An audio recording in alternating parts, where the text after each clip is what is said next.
Today, we are going to talk about AI, but not in the way that you think.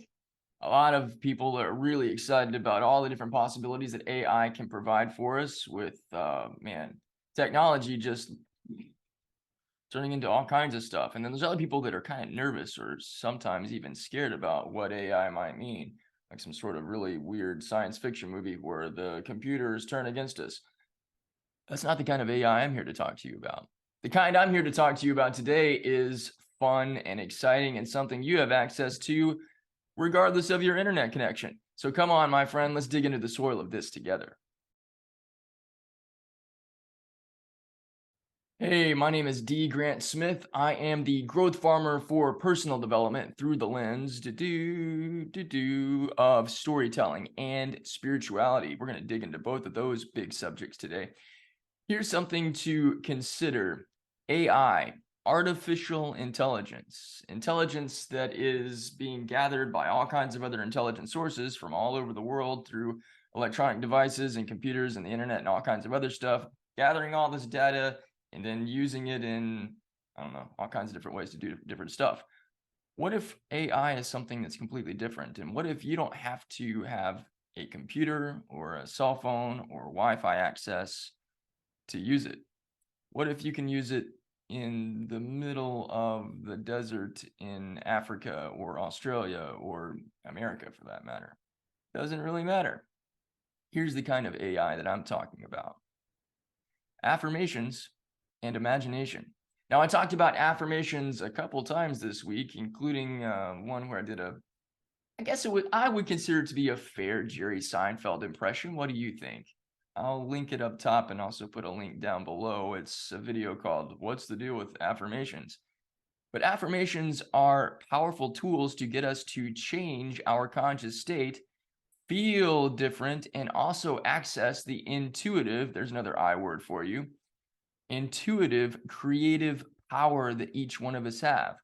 Now, what I am discovering, and this has been a relatively recent thing, something I don't want to use the S word, the SHOULD word, but it's something I could have been accessing a while ago, but for some reason I didn't. I'm only now putting two and two together and making some magic happen in my life in a variety of ways. But I'm learning that while I am listening to affirmations, which by the way, check out the self-love affirmation rampage. I'll put a link up there and also one down below for you to supercharge your affirmations and get into a high vibe feeling state. Like Neville said, the feeling is the secret. So if we're just repeating words over and over again, but we're not feeling anything from it, it doesn't have the same sort of magnetic power.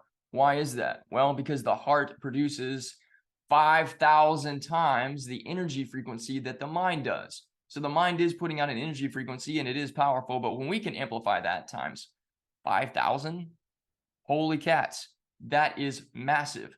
So while you're listening to the affirmations, if you're listening to them, imagine what your life looks like with these statements being true. Imagine yourself not looking at yourself like you're watching a movie, but imagine being in scenes where you are being praised, where people are telling you what it is that you are telling yourself. Maybe you're telling yourself that you're beautiful. Maybe you're telling yourself that you're one of a kind. Maybe you're telling yourself that you are worthy, that you are awesome, that you are amazing, that you are incredible, that you are fan-freaking-tastic, that you are lovely, and that you are loved. Imagine being in a scene where everywhere you go, people are telling you this stuff and how that makes you feel. Because here's something you probably already know, but maybe don't experience a whole lot of. When people give you a compliment, when people praise you for your work, when people remind you how awesome you are, whether that's them giving you a birthday card or a compliment at work or something else, it lifts your spirits automatically. Words of affirmation have this incredible power to lift our spirits, and that's why we do it with ourselves. Affirmations are the A side of our internal AI that has nothing to do with artificial intelligence. This is all coming from the source, us, God that lives within, an affirmation of truth about who we are. And adding the I to that in imagination allows us to see it, not just with our imaginary eyes, but when we can really get into a full sensory experience, something else that Neville Goddard talks about in a lot of his books. So you imagine yourself in a scene where there's people that you love, that you trust, that are telling you, you look absolutely fantastic. Oh my gosh, you're so amazing. You're one of the most inspiring people that I know. Imagine them putting their hand on your shoulder or giving you a big hug in excitement about how proud they are of you. In this imaginary scene, bring as much imaginary sensory vividness as you possibly can. And in doing so, you are living in that moment. Here's the thing, the subconscious mind is sensory. It understands things based on feeling and based on repetition. So when you go into your imagination, you are accessing parts of your subconscious mind. And the more that we repeat these same scenes and entertain these thoughts over and over and over again, we are impressing our subconscious mind in a way that totally revolutionizes and transforms our life.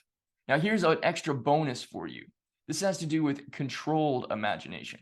I'm going to reference another video that I made about a month ago that references a fantastic movie from 1994, 1991. The movie's Hook. But it talks about how Peter Pan in that film is a great way for us as adults to look at the power of imagination and not brush it off as something that only kids do, but utilize and incorporate it into our lives. But it's very important that we recognize we're using our imagination all the time. But are we using our imagination in a constructive way or a destructive way? If we're thinking of worst case scenario stuff, then we're doing more of that stinking thinking. And that's what I talked about in this video up here. I know I'm making a lot of references to videos, but I put out some awesome stuff in the past couple weeks that is definitely worth you checking out and digging into. If we're using imagination to think about all the things that we don't want, that's a lot of unconscious imagination that can come up because unconscious fears will rise up to the surface. And if we entertain those thoughts and start picturing it, we build up all this dread and fear and worry and anxiety inside of us. We're creating experiences of that. So have a controlled imagination and use affirmations in this process to amplify how you feel, amplify your conscious state, change your self-concept because you have the power to revolutionize your life. I'm taking that power in my life. What about you? Comment down below. I'm with you, D. Grant. I'm taking the power in my life to create things as I want them to be. And I'm starting with my own internal AI. How do you feel about my version of AI? Affirmation, imagination. Let me know in the comments below. If you haven't done so already, please hit subscribe, jump into the work that I'm doing here, and give this video a thumbs up. It does help this video and my other content to get out to more people to help everyone become the best version of themselves and you becoming the best version of you. That's what I am interested in helping you grow into. And that's what growth farming is all about. Join into the work that I'm doing and join into the growth farming community. Get more information at growthfarming.com. All right. That's what I've got for you today. I appreciate you. I love you, and I'll see you again soon.